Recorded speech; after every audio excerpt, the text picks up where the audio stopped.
창세기 3장 9절에서 21절 말씀입니다. 다 찾으신 줄 알고 제가 한 절, 우리 성도님들 한 절, 마지막 절은 합독하도록 하겠습니다. 여호와 하나님이 아담을 부르시며 그에게 이르시되 내가 어디 있느냐? 이르되 내가 동산에서 하나님의 소리를 듣고 내가 벗었으므로 두려워하여 숨었나이다. 이르시되 누가 너의 벗었음을 내게 알렸느냐? 내가 내게 먹지 말라 명한 그 나무 열매를 내가 먹었느냐? 아담이 이르되 하나님이 주셔서 나와 함께 있게 하신 여자 그가 그 나무 열매를 내게 주므로 내가 먹었나이다. 여호와 하나님이 여자에게 이르시되 내가 어찌하여 이렇게 하였느냐? 여자가 이르되 뱀이 나를 꿰므로 내가 먹었나이다. 여호와 하나님이 뱀에게 이르시되 내가 이렇게 하였으니 내가 모든 가축과 들의 모든 짐승보다 더욱 저주를 받아 배로 다니고 살아있는 동안 흙을 먹을지니라. 내가 너로 여자와 원수가 되게 하고 내 후손도 여자의 후손과 원수가 되게 하리니 여자의 후손은 내 머리를 상하게 할 것이요 너는 그의 발꿈치를 상하게 할 것이니라 하시고 또 여자에게 이르시되 내가 내게 임신하는 고통을 크게 더하리니 내가 수고하고 자식을 낳을 것이며 너는 남편을 원하고 남편은 너를 다스릴 것이니라 하시고 아담에게 이르시되 내가 내 아내의 말을 듣고 내가 내게 먹지 말라 한 나무의 열매를 먹었은즉 땅은 너로 말미암아 저주를 받고 너는 내 평생에 수고하여야 그 소산을 먹으리라. 땅이 내게 가시덤불과 엉겅퀴를 낼 것이라. 내가 먹을 것은 밭의 채소인즉 내가 흙으로 돌아갈 때까지 얼굴에 땀을 흘려야 먹을 것을 먹으리니 내가 그것에서 취함을 입었음이라. 너는 흙이니 흙으로 돌아갈 것이니라 하시니라. 아담이 그의 아내의 이름을 하와라 불렀으니 그는 모든 산자의 어머니가 됨이더라. 함께 읽겠습니다. 여호와 하나님이 아담과 그의 아내를 위하여 가죽옷을 지어 입히시니라. 아멘. 이 시간에는 약속을 붙잡으며라고 하는 제목으로 함께 말씀 나누도록 하겠습니다. 저의 친구들 중에는 교회 안에서 사역을 하고 있는 친구들도 있지만 이제 사역의 현장들이 다양해지면서 교회 밖에서 이제 직장을 구해서 사역자로 살아가겠다라고 결심하는 친구들도 있습니다. 그 친구들이 밖에서 이 사역하기로 결심하는 이유는 크게 두 가지가 있는데요. 먼저는 사역의 모양이 앞으로 다양해질 것이고 우리가 그런 교회의 모습들에 발맞춰갈 필요가 있기 때문에 사역자도 밖으로 나가야 된다라고 하는 마음이 첫 번째 있습니다. 그리고 두 번째는요. 대부분의 사역자가 교회 안에만 있기 때문에 대부분 만나는 사람들이 그리스도인이다. 그렇기 때문에 우리는 밖에 있는 예비 그리스도인들도 만날 필요가 있다라고 하는 이런 마음으로 또 직장에서 또 사역자로 그리스도인으로 살아가겠다라고 결심하는 모습도 가지고 있지요. 저랑 이 사역하는 환경이 너무나도 다르기 때문에 종종 전화해서 그 친구들의 안부를 물어보고 싶은 게 저의 마음이고요. 또 그런 사역의 현장이 어떠한지에 대해 또 알고 싶은 마음도 있습니다. 그래서 종종 전화해서 이렇게 묻습니다. 요즘은 어떻게 지내는지 궁금하다. 좀 할만하냐라고 이렇게 물어보죠. 그때 저의 친구 중에서 이렇게 대답했던 그 내용들이 하나 기억나는데요. 철진아, 내가 직장 생활을 하면서 느꼈던 것인데 내가 그동안 성도님들에게 어떤 말씀을 전했는지 나는 잘 모르겠어. 나는 하나님 나라를 누려야 된다고 이야기했고 직장 가운데서도 신실하게 하나님의 말씀을 붙잡아야 된다고 이야기했는데 어쩌면 폭력적으로 전했을 수도 있겠다라는 마음이 들어라고 이야기를 했습니다. 왜? 넌 최선을 다했잖아. 넌 최선을 다해서 말씀을 전했고 준비했고 그렇게 복음을 전한 거 아니었어? 라고 질문했습니다. 그리고 그 친구는 이렇게 대답을 했습니다. 맞아. 난 분명 최선을 다해 전했고 분명 직장에서도 하나님 나라를 꿈꿔야 한다고 전했고 우리가 속한 모든 곳에서 복음은 역사함이 있다라고 전했는데 지금 내가 직장 생활 해보니까 직장에 하나님이 안 계셔 라고 이렇게 이야기를 하는 거예요. 내가 직장 생활 해보니까 직장에 하나님이 없어. 내가 분명한 거는 내가 혼날 땐 분명히 안 계셔 이렇게 이야기를 하는 거죠. 정말 복음이 우리의 삶 가운데 의미가 없나요? 정말 복음이 우리가 혼날 때 하나님 아무것도 안 하고 계시나요? 우리가 복음을 믿고 살아가야 된다, 직장에서도 하나님 나라를 꿈꿔야 된다, 가정이 하나님 나라가 되어야 된다라고 끊임없이 이야기합니다. 그런데 정말 하나님 말씀 신뢰하면 그런 나라 경험할 수 있나요? 이것이 오늘 설교 시작하기 이전에 들어가는 질문입니다. 그리고 저희는 서로 이야기를 나누며 웃음을 오갔습니다. 그리고 그 친구는 뒤에 이런 말을 덧붙였습니다. 그래도 나에게 위로가 되는 건 이런 나의 비참한 상황을 아시는 건 하나님밖에 없어. 내 직장 동료도, 내 직장 상사도, 난 이런 비참함을 나의 부모님에게도 말할 수 없지만 내가 욕하고 싶을 때마다 나는 하나님께 나의 마음을 토로할 수 있고 하나님께 붙잡을 수 있어. 저는 이 친구의 말 속에서요, 어려움 가운데서도 하나님과의 교제를 놓지 않는 모습 가운데 감사함이 있었습니다. 저는 이런 고민들이 사역자뿐만 아니라 직장에서 일하는 모든 성도님들이 공통적으로 가지실 수 있는 고민이겠다라는 생각이 들었고요. 저 역시 마찬가지로 말씀 안에 계신 하나님이 말씀 밖에서도 어떻게 역사하시는지를 목격하고 싶고 경험하고 싶어하는 사람 중에 하나입니다. 오늘은 그 말씀이 어떻게 역사하는지, 그리고 그 복음이 우리 가운데 어떻게 일하는지를 살펴보기 위해서요, 첫 사람 아담에 대한 이야기를 살펴보고 또 그가 지은 죄에 대해 살펴보며 또 그 죄에 대한 회복까지 이렇게 살펴보는 시간 가져보도록 하겠습니다.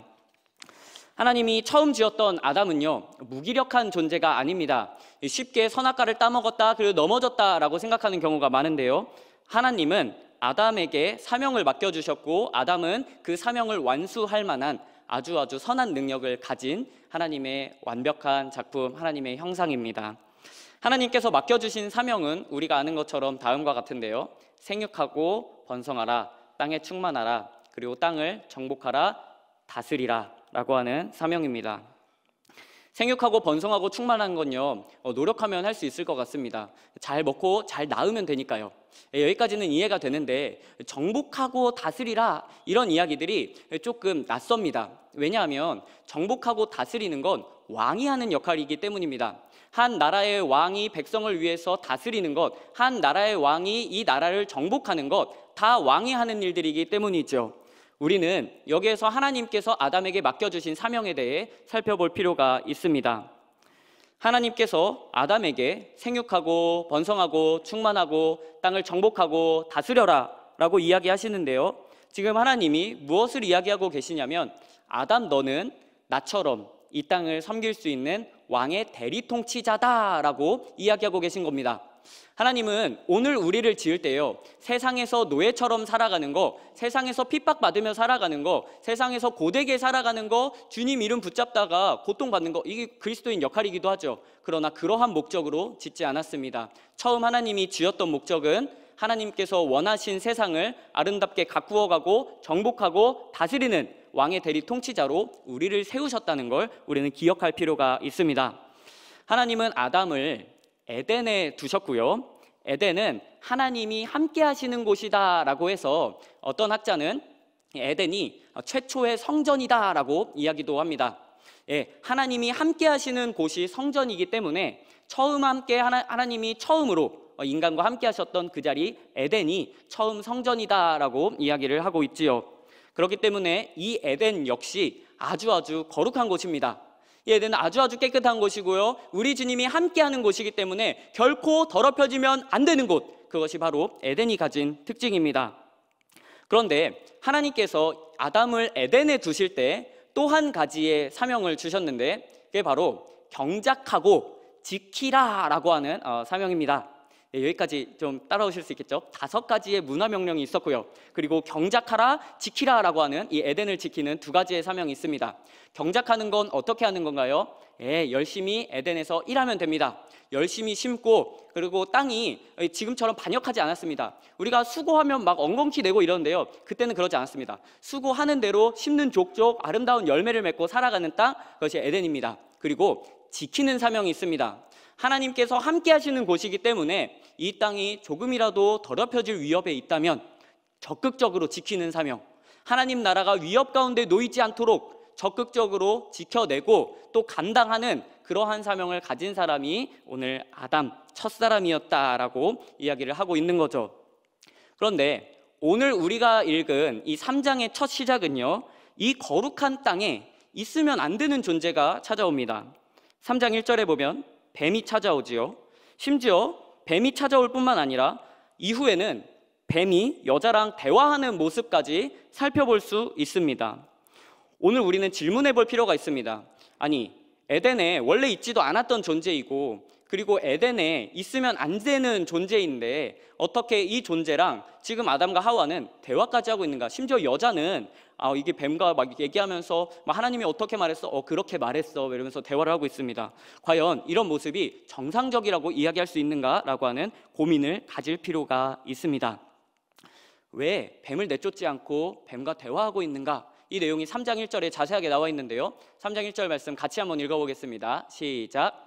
그런데 뱀은 여호와 하나님이 지으신 들짐승 중에 가장 간교하니라. 네, 뱀은 간교하다라고 표현을 하고요. 조금 다른 표현으로 하면 우리에게 익숙할 만큼 잘 속이는 사람, 우리에게 익숙할 만큼 원래 있었던 것처럼 친근하게 어색하지 않게 다가오는 존재, 그것을 뱀이라고 표현하고 있습니다. 만약 오늘 우리 집에 제가 이런 예화들이 조금 저급하지만 성도님들의 집에 도둑이 들었다고 한번 생각해 보겠습니다. 성도님들 집에 도둑이 들었다면 성도님들은 도둑과 대화하실 건가요? 어떻게 오셨죠? 지금 손에 든 건 칼 같은데 칼은 왜 드셨죠? 이렇게 이야기할 건가요? 아니에요. 우리는 적극적으로 뭐 후라이팬을 든다거나 아니면은 몰래 스마트폰으로 경찰에 신고를 한다거나 아니면 녹음을 한다거나 동영상을 킨다거나 이러한 다양한 방식으로 우리는 우리 집을 지켜낼 겁니다. 그런데 지금 아담과 하와는 지금 여자는 뱀과 대화를 하고 있죠. 대체 왜 그런가요? 뱀이 간교했기 때문입니다. 도둑처럼 깜짝 놀라게 칼을 들고 들어온 게 아닙니다.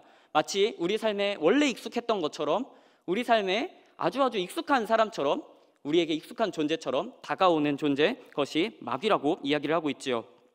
뱀이 하와에게 다가와서 하는 이야기의 핵심은 다음과 같습니다. 선악을 알게 하는 나무의 열매를 먹어도 하나님은 죽는다고 했지만 죽지 않는다. 이것이 뱀이 가진 이야기입니다.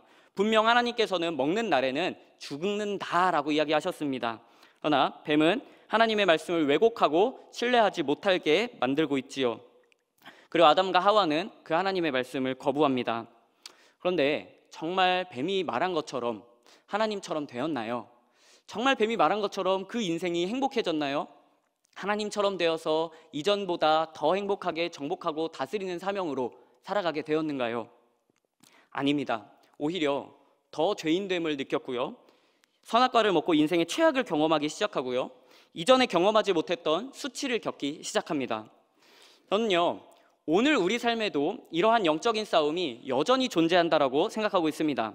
하나님의 말씀을 거부하려는 욕심이 제 안에 존재하고요. 또 이러한 마음을 교묘하게 간교하게 이용하려 하는 마귀 역시 존재하기 때문입니다. 우리가 넘어질 때마다 더 수치스럽게 만들고요. 우리가 넘어질 때마다 더 하나님 앞에 나아가지 못하게 만드는 그러한 존재들이 분명히 있다라고 저는 믿기 때문이지요. 지금 뱀도 마찬가지입니다. 오늘 우리가 뱀을 이해할 때요, 단순히 기어다니는 그런 동물, 그래서 우리 자녀들한테 가르칠 때 우리는 뱀을 혐오하고 뱀을 싫어해야 돼. 그 열방주 때 뱀 초대했는데 그건 뭔가요? 우리는 그런 식으로 적용하지 않습니다. 오히려 뱀은 마귀로 이해하거나 마귀가 사용하는 도구로 이해하시는 게 조금 더 바람직할 것 같습니다. 마귀는 아주 간교한 존재입니다. 오늘 우리 가운데 찾아와서요, 우리가 죄가 죄처럼 보이면 안 넘어갈 수 있습니다.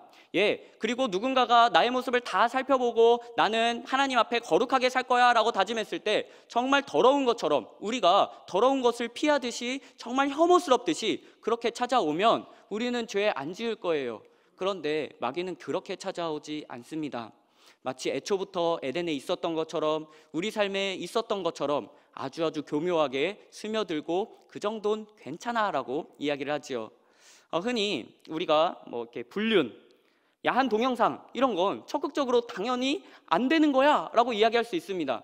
그런데 거짓말, 잠깐 속이는 것, 잠깐 남을 싫어하는 것, 이 정도도 우리가 혐오하고 있나요? 이러한 모습 가운데 우리는 때로는 거짓말 정도는 그 정도로 회개하지 않아도 돼. 거짓말 정도는 때로는 선의의 거짓말도 있는 거야. 이렇게 표현할 때도 있는 것 같습니다. 우리를 속이지요. 조금 더 욕심대로 해. 세상이 주는 약속을 신뢰해라. 하나님의 약속은 죽는다고 이야기했지만 먹어도 죽지 않아 라고 말씀을 왜곡합니다. 하나님의 말씀의 통치에 거하는 것보다 우리가 가진 뜻대로 행하는 것이 진짜 자유로운 사람이야. 자유로운 사람은 마음껏 담배도 필 수 있고 술도 할 수 있고 너가 하고 싶은 대로 다 하며 살 수 있는 것, 그것이 진짜 자유로운 사람이야 라고 이 자유에 대해서도 왜곡해버리고 있지요. 그러나 사랑하는 성도 여러분, 그 달콤한 말들을 들었을 때 우리의 인생이 더 나아지지 않습니다. 하나님의 통치를 거부하고 우리 뜻대로 우리 마음대로 살아가는 거요, 그 가운데 더 큰 후회가 찾아올 거고요, 더 큰 수치가 찾아올 겁니다. 결국 우리의 원수 마귀의 말이 나를 속였구나를 깨달을 거고요, 우리의 원수의 마귀의 말이 결코 옳지 않았구나를 깨닫게 될 겁니다. 지금 하와와 아담도 마찬가지입니다. 오늘 아담과 하와에게 죄가 들어온 이후에 어떻게 살아가는지를 살펴보고 싶은데요, 그들에게 찾아온 변화들이 있습니다. 8절의 말씀을 같이 읽어보겠습니다. 시작. 그들이 그날 바람이 불 때 동산에 거니시는 여호와 하나님의 소리를 듣고 아담과 그의 아내가 여호와 하나님의 낯을 피하여 동산 나무 사이에 숨은지라. 아담이 죄를 짓자마자 무엇을 들었다고 이야기하죠? 하나님의 소리를 들었다고 이야기합니다. 그리고 그 소리를 들은 후에 하나님을 피할 뿐만 아니라 숨어버렸다라고 이야기를 하고 있습니다. 이것이 죄의 결과입니다. 아담은 이전에 하나님이 찾아올 때마다 한 번도 숨었던 적이 없습니다. 하나님이 찾아오면 자신의 하루에 대해서 이야기했을 거고요, 하나님, 제가 오늘 열심히 경작하고 이 땅을 지켰습니다. 제가 동물의 이름도 지었고요, 얘는 상어고 얘는 고래입니다. 하나님, 저는 이렇게 하나님을 위해서 아름답게 에덴을 가꾸어가면서 살았습니다 라고 자랑할 수 있는 사람이 아담입니다. 하나님이 두렵지 않고요, 하나님이 좋습니다. 그래, 하나님이 내 편이라는 걸 압니다. 그러나 죄가 찾아올 때 인간이 가장 가지고 있는 비참함은 하나님을 더 이상 찾지 않습니다. 그리고 그 하나님이 내 편이 아닐 거라는 생각을 가지고요, 하나님으로부터 숨어버리지요. 죄가 들어온 이후에 찾아온 극심한 변화는 하나님을 피해버리는 것입니다. 오늘 아담이 숨은 이유에 대해서 창세기 3장 10절은 이렇게 말하는데요, 제가 읽어드리겠습니다. 내가 동산에서 하나님의 소리를 듣고 내가 벗었으므로 두려워하여 숨었나이다 라고 이야기를 하고 있습니다. 우리가 흔히 대부분 벗은 것이 수치스러워서 그 수치스러운 걸 가리려고 숨었다라고 이야기합니다. 네, 그 이야기도 맞습니다. 그런데 첫 번째 이유는요, 수치스러워서 숨은 것보다 조금 더 강조되는 부분이 있는데요, 하나님의 소리를 들었기 때문이다라고 표현하고 있습니다. 하나님과 교제할 수 있는 아담이 숨는다고요? 그리고 하나님의 형상인 아담이 하나님의 소리를 두려워해가지고 숨고 있는 이 비참한 모습을 우리는 아주 자세하게 살펴볼 필요가 있습니다. 아담이 숨은 이유는 하나님의 소리가 두려웠기 때문이다, 이게 첫 번째 이유라고 했습니다. 그리고 저는 이것이 오늘 하나님이 가장 마음 아파하시는 이유 중에 하나라고 생각하고 있습니다. 우리 성도님들 중에 자녀를 키워보신 분들은 아마 잘 아시리라고 생각하는데요, 자녀가 잘못했을 때 용서하지 못하는 부모는 거의 없을 겁니다. 혹시 이렇게 내 자녀가 잘못했을 때 정말 용서하지 않고 반드시 호적에서 팔 거고, 나는 뭐 이렇게 후라이팬으로도 어떻게 때리든지 아니면 다리 하나 정도는 부러뜨려야 내가 이렇게 속이 시원하겠다, 나는 반드시 그걸 이행할 거다라고 생각하시는 부모 있으신가요? 예, 없을 겁니다. 왜요? 부모는 그런 부모가 아니기 때문이죠. 가장 하나님이 마음 아파하시는 이유 중에 하나가 이것입니다. 내가 조금 잘못했다고 해서, 내가 부모님께 솔직하게 나의 잘못을 말한다고 해서 우리 부모님은 나를 칼로 죽인다거나 나를 호적에서 파버린다거나 이러한 극심한 결단을 하시는 부모님이 아닙니다. 그러나 부모님을 잘 모르는 자녀는요, 자기가 잘못했을 때 어린아이들은 이렇게 반응하죠. 문을 잠가버립니다. 그리고 안 나와요. 야, 엄마가 용서해줄게, 나오렴. 엄마 또 몽둥이로 때릴 거잖아요. 엄마 날 때릴 거 다 알아요. 엄마는 나를 문 열면 나를 혼낼 거고 때릴 거고 나에게 상처를 줄 거예요. 나는 문 열지 않고 나 여기 있을 거예요 라고 자녀는 이야기할 수 있습니다. 이 자녀는 왜 문을 열지 않나요? 부모를 잘 모르기 때문입니다. 뭐 부모가 당연히 뭐 며칠 전에 뭐 얼마 전에 몇 번 때려서 그러한 뭐 이렇게 안 좋은 기억들이 있어서 내가 방문을 닫고 이렇게 살아가는 것이 진짜 안전해 라고 생각하는 자녀도 있겠지만, 부모를 잘 모르는 자녀는 그래, 내 부모는 나를 용서하지 않고 날 때릴 거야 라고 생각하는 왜곡도 있는 거죠. 그러나 사랑하는 성도 여러분, 부모는요 얼마든 용서할 수 있는 마음이 있습니다. 그리고 부모는 이 자녀가 저지른 문제를 해결할 수 있는 능력이 있습니다. 부모님은요, 이 자녀를 품을 만한 아주 넓은 마음을 가진 분이시기 때문입니다.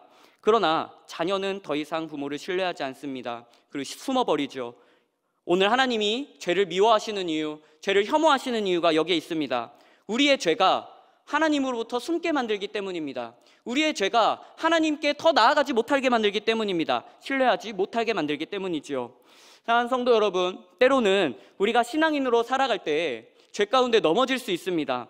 죄 가운데 넘어질 때 찾아오는 결과도 이와 비슷합니다. 넘어졌을 때 때로는 하나님의 사랑을 의심합니다.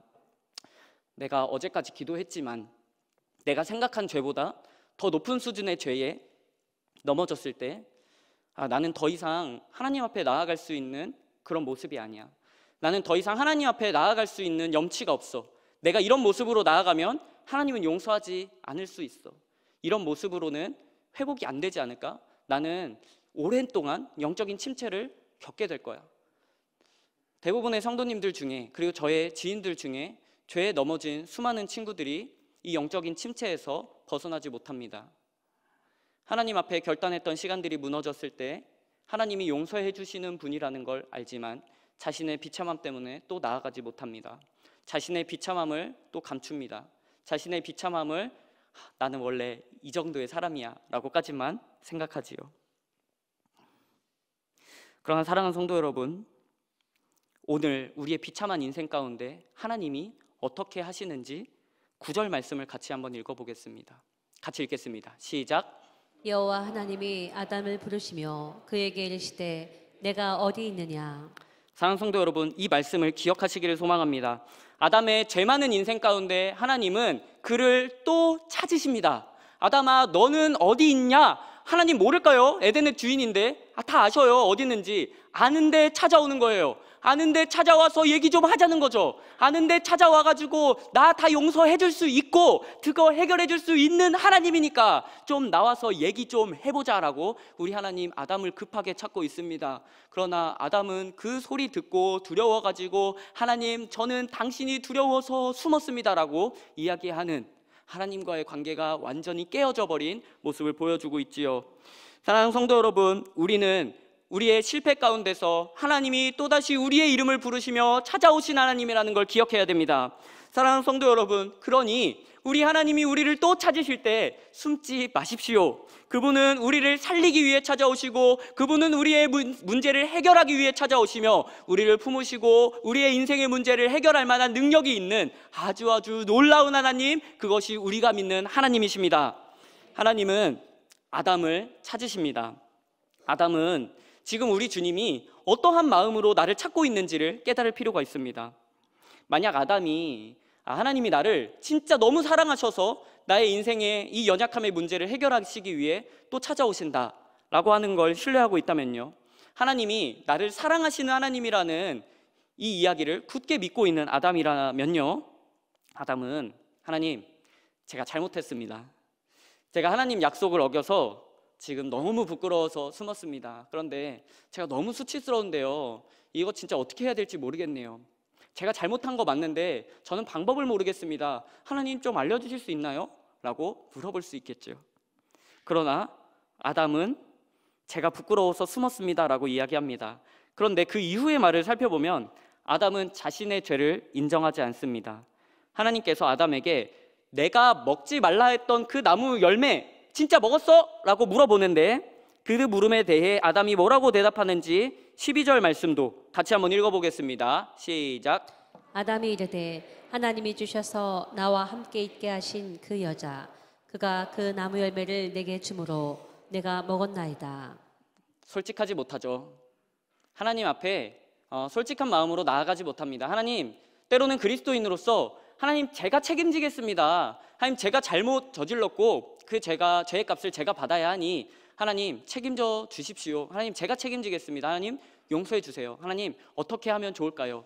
책임은 지겠는데 해결할 방법은 좀 알려주실 수 있는 하나님 아닌가요? 라고 신뢰할 수 있겠죠. 그러나 아담은 책임지지 않습니다. 오히려 탓하고 있죠. 누구를 탓하고 있나요? 라고 할 때 우리 흔히 여자네, 저 여자 때문이 아닙니까? 하나님이 저에게 허락하신 저 여자, 저 하와라고 하는 저 여자 때문에 제가 이 죄를 저질렀습니다 라고 우리는 1차적으로 여자를 탓한다라고 생각하는데요, 우리 앞에 있는 말을 보면 조금 더 뉘앙스가 이러한 뉘앙스로 이해할 수 있습니다. 아니, 하나님이 주신 여자 아닙니까? 하나님이 주셔서 나와 함께 있게 하신 그 여자 때문이 있잖아요. 누구를 탓하고 있나요? 여자도 탓하고 있지만 그 중심 가운데 하나님 때문이잖아요 라고 하는 마음이 있습니다. 하나님, 저 여자 하나님이 주신 거잖아요. 하나님이 안 만들어줬으면 저 혼자 그냥 행복하게 살아갈 텐데 제 갈비뼈 꺼내다가 하나님이 그냥 하나님 뜻대로 만든 거 아닙니까? 이거 다 하나님이 책임지셔야 되는 거잖아요. 하나님이 저 여자 안 만들어주셨으면 저는 죄 안 지었을 거라니까요. 제가 죄를 저지른 건 다 하나님 때문이고 저 여자 때문입니다. 저에겐 잘못이 없어요. 아담은 책임지려 하지 않습니다. 그리고 형벌을 두려워하죠. 그러나 하나님은 끝까지 기회를 주고 싶으신 것 같습니다. 자기 자녀가 죄를 인정하고 나아오면 얼마든지 용서할 수 있는 하나님이시기 때문입니다. 그러나 아담뿐 아니라 하와 역시 자신의 죄를 인정하지 않습니다. 하와도 저 때문 아닌데요? 저도 미혹 당한 건데요? 저 뱀 때문입니다. 저 마귀 때문이에요 라고 이야기를 하기 때문이지요. 하나님은 더 이상 아담과 여자에게 물어보지 않으십니다. 오히려 이제는 원수 마귀를 향해서 저주하고 계시지요.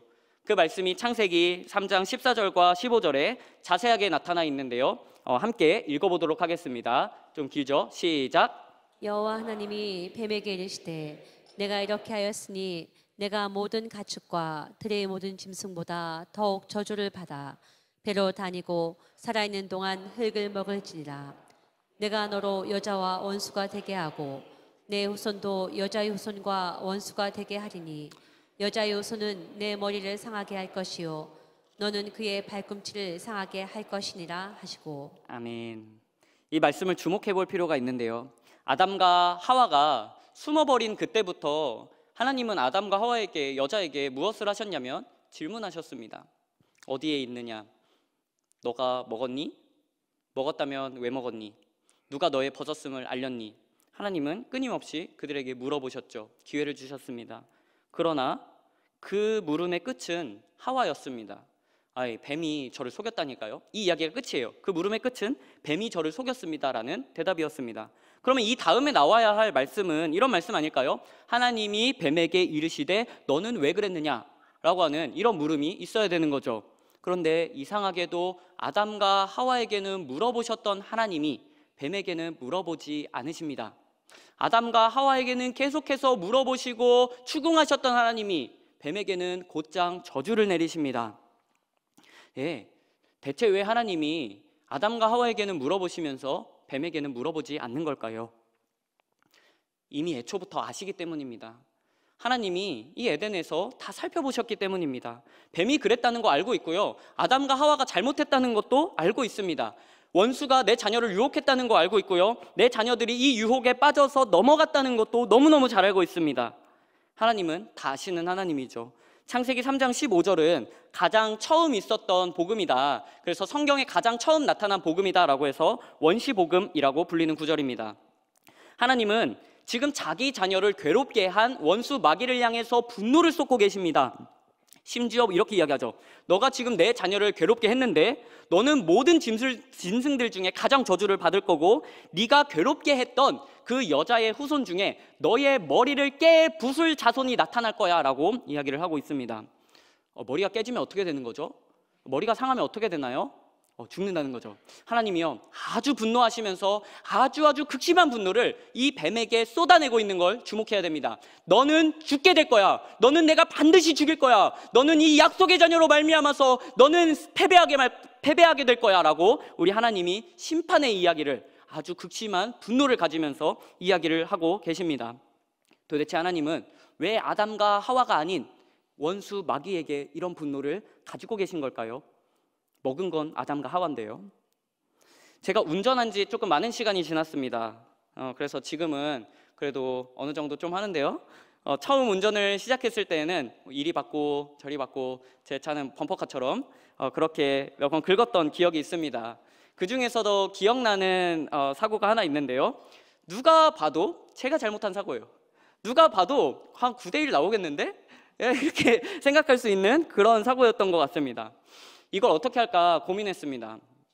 제가 유치원생이 아니잖아요.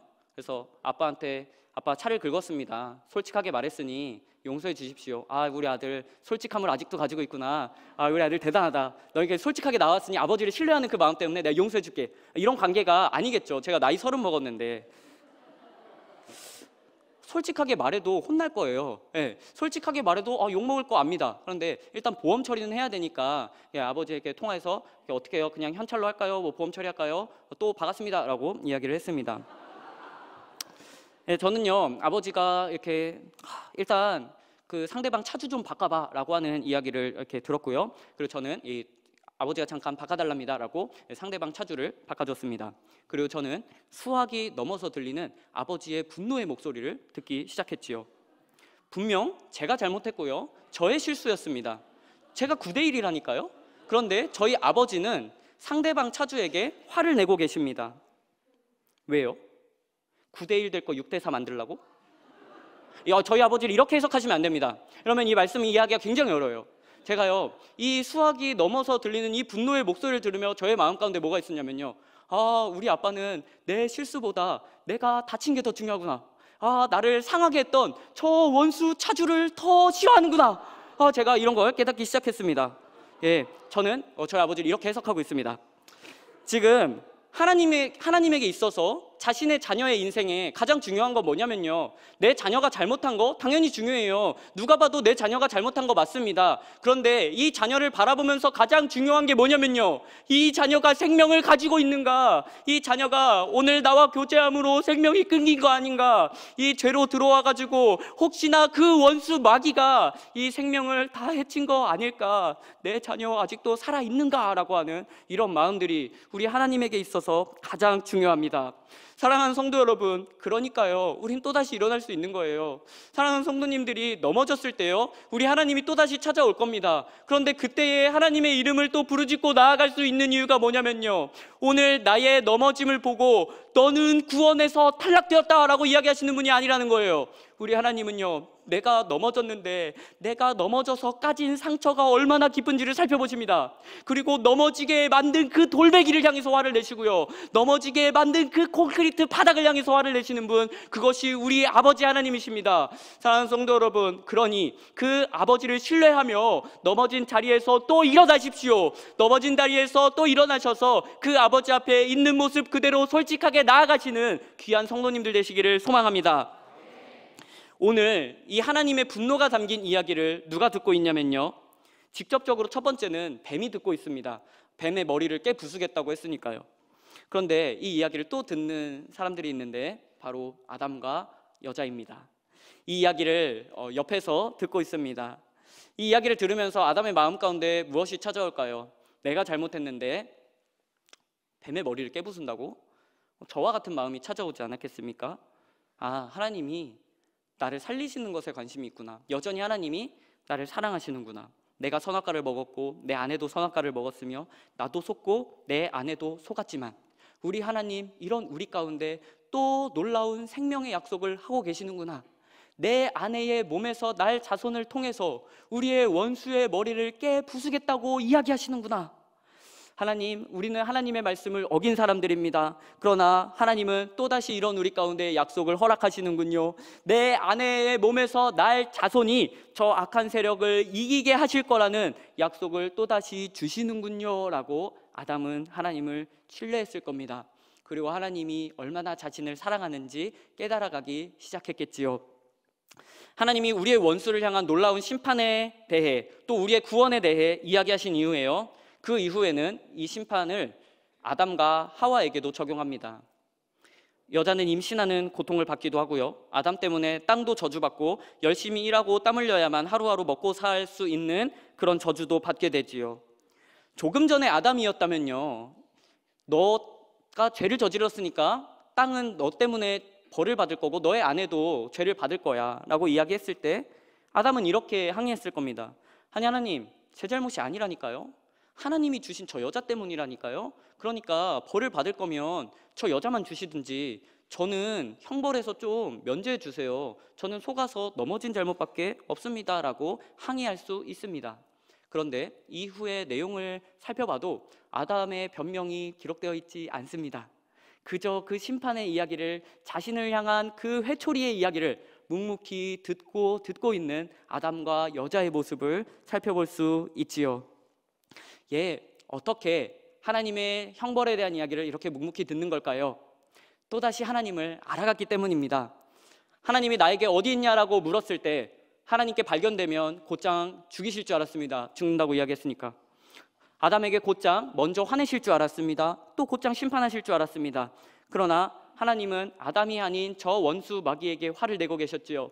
아담은 그 모습을 통해 하나님이 자기 자신을 얼마나 아꼈는지를 깨달아가기 시작합니다. 그리고 이런 비참한 자신의 인생 가운데 패배와 실패가 아니라 또다시 승리할 거다라고 하는 이 자손에 대한 약속을 하시는 하나님을 보면서 내가 살아야 할 곳은 이 말씀의 진리 안에 거하는 거구나 라고 하나님의 말씀을 또 신뢰하기 시작하지요.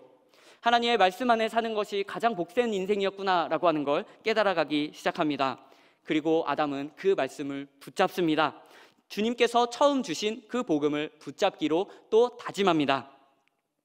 오늘 이러한 아담이 복음을 붙잡고 살아가는 그 모습이 어떻게 드러나 있는지 창세기 3장 20절 말씀을 함께 읽어보도록 하겠습니다. 함께 읽겠습니다. 시작.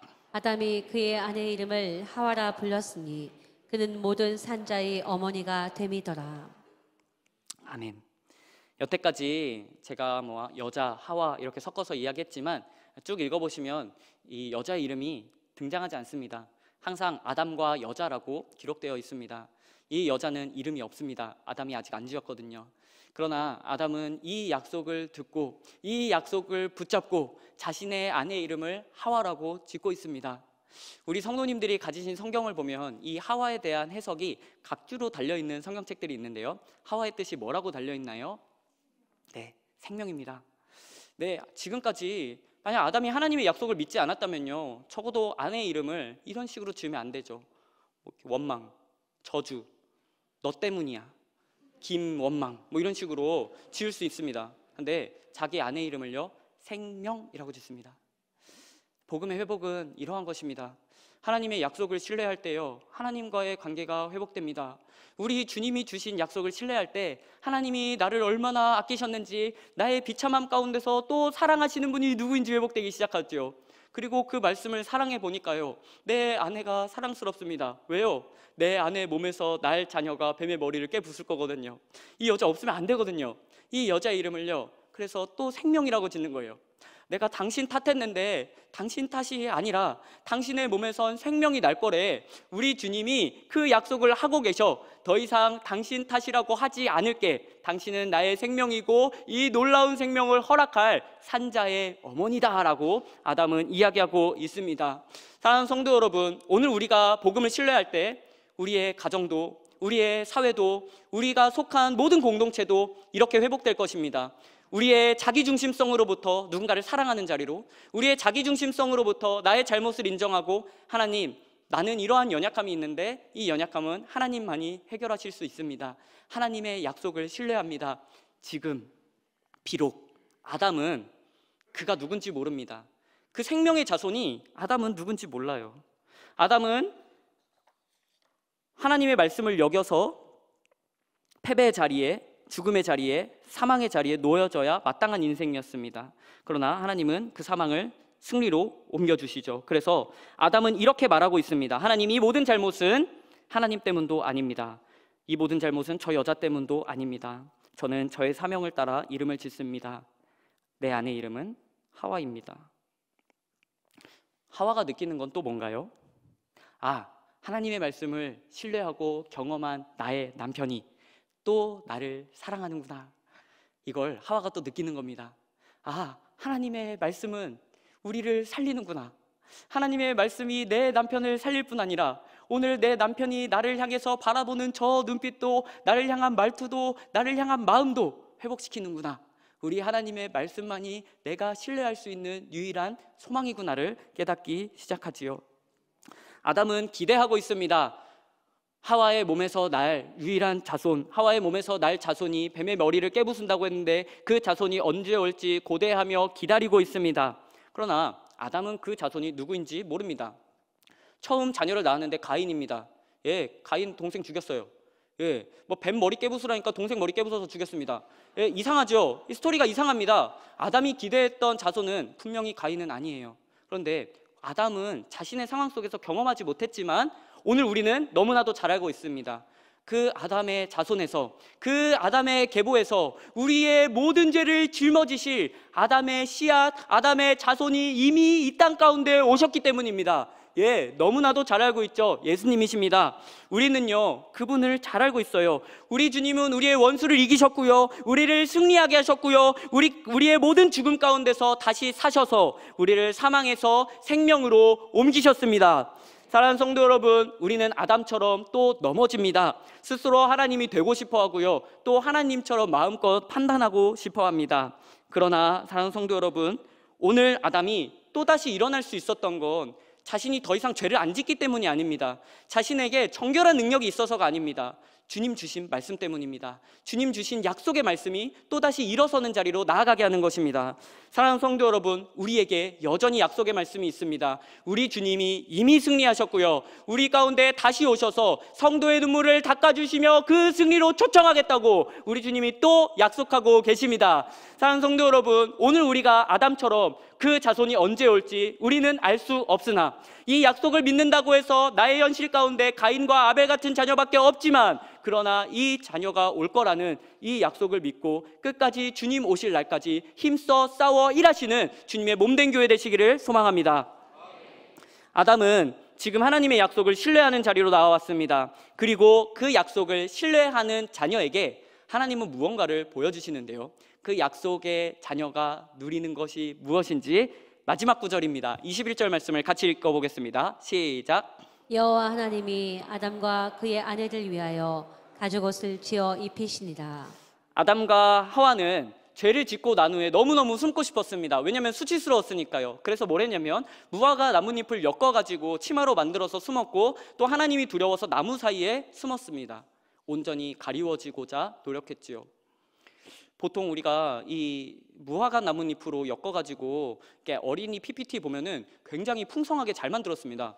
예, 어떻게 그렇게 가렸는지 완벽하게 가렸어요. 예, 별로 수치스럽지 않아요. 그 그림 보면은 그냥 아름답습니다. 그런데 실제로 무화과 나뭇잎을 급하게 엮고 자신의 수치를 가리려고 노력하고 있는 아담과 하와의 모습을 우리 성도님들께서는 지금 상상해 보셔야 합니다. 지금 한 땀 한 땀 묶고 있는 게 아니에요. 지금 한 땀 한 땀 낙엽 좋은 거 가지고 그렇게 묶어가지고 치마 만드는 게 아니라 급하게 수치 가리기 위해 엮어가지고 지금 하나님 바로 찾아오시니까 동산 나무에 숨고 있는 그 비참한 모습을 살펴봐야 됩니다. 사랑하는 성도 여러분, 세상에 어떤 노력도, 우리의 어떤 수고도 우리의 수치를 가릴 수 있는 건 없습니다. 우리의 어떤 노력도, 우리의 어떤 자랑도, 우리의 어떤 자격도 우리의 수치를 온전히 가릴 수 있는 건 단 하나도 없습니다. 오히려 하나님은 아담이 가리지 못하는 그 수치를 하나님이 직접 손수 지으신 그 가죽옷으로 덮어주시지요. 우리의 수치는 하나님의 은혜 때문에 덮어지는 것입니다. 아담은 그 가죽옷을 보면서 기억해야 될 것이 있는데요, 이 가죽옷이 주어지기 위해선 그냥 주어진 게 아닙니다. 어떤 동물이 죽었기 때문에 이 가죽옷이 주어졌겠죠. 한 생명의 죽음으로 자신의 수치가 가리워졌다는 것을 알고 있습니다. 이러한 방식은 구약의 제사 가운데서도 드러납니다. 우리는 구약의 모든 백성들은 자신의 죄를 동물에게 전가합니다. 그리고 하나님, 이 동물에게 나의 죄를 전가하니 이 동물의 죽음으로 나의 죄를 대신 속죄하여 주시옵소서. 내가 죽어야 마땅한데 이 죽음의 비참한 자리를 동물이 대신 겪습니다. 하나님 용서해 주십시오. 우리는 우리의 죄를 전가합니다. 오늘 우리도 동일하지요. 우리는 그리스도께 우리의 죄를 전가합니다. 그리스도께 나의 모든 죄가 있습니다. 그리스도가 나의 모든 죄를 짊어지셨습니다. 그리스도가 나의 모든 죄를 짊어지시고 십자가에서 죽으셨습니다. 우리는 그렇게 그리스도께 우리의 죄를 전가합니다. 종종 저희 학생들 중에, 제자들 중에 이렇게 질문하는 학생들이 있습니다. 아니, 그냥 용서하면 안 돼요? 아니, 꼭 아들까지 죽여야 되는 그런 잔인성을 가져야 됩니까? 그냥 그래, 내가 한번 용서할게 라고 눈 감고 그냥 지나가시면 안 됩니까? 굳이 자신의 아들을 못 박여 죽기까지 하시는 이런 하나님, 불의하다고 할 수 있지 않을까요? 라고 제 제자들은 물어봅니다. 예, 잔인하죠. 끔찍한 일입니다. 그러나 사랑하는 성도 여러분, 우리에게 주어진 생명의 가치가 얼마나 놀라운 것인지, 얼마나 은혜로운 것인지 알려면요, 오늘 입고 있는 우리의 옷이 어떤 옷인지에 대해 고민해보고 또 생각해볼 필요가 있습니다. 인간의 수치는, 인간의 죄는 한 번도 그냥 용서받은 적이 없습니다. 왜요? 하나님이 의로우시기 때문입니다. 하나님은 우리의 죄를 모르는 척하지 않습니다. 더러운 것을 더럽지 않다라고 이야기하지 않지요. 오히려 하나님은 그 더러운 걸 깨끗하게 만드시는, 해결할 대안을 가지고, 능력을 가지고, 대책을 가지고 계신 분, 그것이 하나님이십니다. 오히려 하나님은 우리의 죄를 해결하시는 방식으로 사용하시죠. 우리는 아담이 그러했던 것처럼 우리의 모든 죄를 예수님께 전가합니다. 그리고 예수님은 자신이 얻으신 의로움을 우리에게 전가하시지요. 이걸 이중 전가의 교리라고 이야기합니다. 우리는 죄를 전가하지만 그리스도는 나에게 의를 전가한다. 이런 건 이상윤 목사님이 해야 되는데 한번 해봤습니다. 이중 전가의 교리입니다. 마지막 적용입니다. 오늘 우리가 입은 옷은 더 이상 죄의 옷이 아닙니다. 우리는 그리스도의 거룩한 옷, 의의 옷을 입고 살아갑니다. 그렇다면 이 옷을 입은 성도는 어떻게 살아가야 되는 걸까요? 이 거룩한 의의 옷을 입은 성도는 어떠한 방식으로 살아갈 수 있을까요? 바로 이 옷의 주인처럼 살아가는 것입니다. 우리에게 주신 의의 옷의 주인이신 우리 예수님이 어떻게 사셨는지 고민하는 겁니다. 우리 예수님이 죽기까지 순종하셨는데 어떻게 하나님 앞에 순종하셨는지를 생각하는 겁니다. 그리고 그분이 나를 위해서 십자가 지셨다면 나도 그분을 위해 생명을 바칠 각오가 되어 있지 않을까라고 고민하시는 겁니다. 이 책의 이 옷의 주인처럼 살아가는 거죠. 기독교의 변증가로 알려져 있는 오스 기니스라고 하는 학자가 있습니다. 이 학자가 쓴 책 제목 중에는요, 임파시블 피플이라고 하는 제목을 가진 책이 있습니다. 번역하면 불가능한 사람들이라고 하는 책입니다. 오늘 우리말로는, 한국 저서로는 오스 기니스의 저항이라는 책으로 번역이 되었습니다. 불가능한 사람들이래요. 기독교인은 불가능한 사람들이라고 이야기합니다. 이상하지 않나요? 기독교인은 다 가능한 사람들 아닌가요? 기독교인은 불가능이 없는 사람들, 그런 사람들이 기독교인 아닌가요? 그러나 오스 기니스는 기독교인을 불가능한 사람들이라고 이야기하고 있습니다. 그리스도인은 십자가에 붙들린 사람들이고 하나님의 신실한 약속에 초청받은 사람들이며 그리스도인은 자기 생명보다 예수님을 더 사랑하는 사람들이기 때문입니다. 그래서 그리스도인은 불가능합니다. 세상에 속할 수 없고요, 세상이 통제할 수 없고요, 세상의 영향 아래 있지 않고요, 세상이 아름다운 뇌물을 가져오면서 하나님의 약속보다 이걸 신뢰하라고 아무리 고드겨도 그리스도인은 결코 그것에 마음 뺏기지 않는 사람, 불가능한 사람, 그것이 바로 그리스도인입니다. 말씀을 정리하겠습니다. 사랑하는 성도 여러분, 우리는 더 이상 원수의 지배 아래 있지 않습니다. 우리가 입은 옷은 죄의 옷이 아닙니다. 의의 옷에 가끔 더러운 게 묻을 수 있지요. 그러나 우리의 아버지는 그 더러운 옷에, 그 옷에 더러운 걸 묻혔다고 해서 그 옷을 찢어버리는 아버지가 아닙니다. 더 깨끗하게, 더 아름답게 만들어주시고 우리의 손에 묻은 흙먼지까지 털어주시는, 우리를 아주 사랑하시는 아버지십니다. 그러니 사랑하는 성도 여러분, 하나님께서 주신, 그리스도께서 주신 그 자유함으로 살아가십시오. 세상은 우리에게 우리 뜻대로, 우리 마음대로 하는 것이 자유라고 말하지만 우리가 가진 자유는 세상이 통제할 수 없는 자유, 세상이 결코 그리스도인을 마음대로 할 수 없는 자유, 세상은 이것이 행복하다고 이야기하지만 그리스도인은 하나님의 약속 안에서 자유함을 누리며 기꺼이 약속을 선택할 수 있는 자유로움을 가진 사람, 그것이 그리스도인입니다. 이 땅에서 그런 자유로움과 자발적인 순종과 세상이 우리를 향하여 너희는 진짜 불가능한 사람이야 라고 칭찬받는 귀한 열방의 성도 되시기를 소망합니다.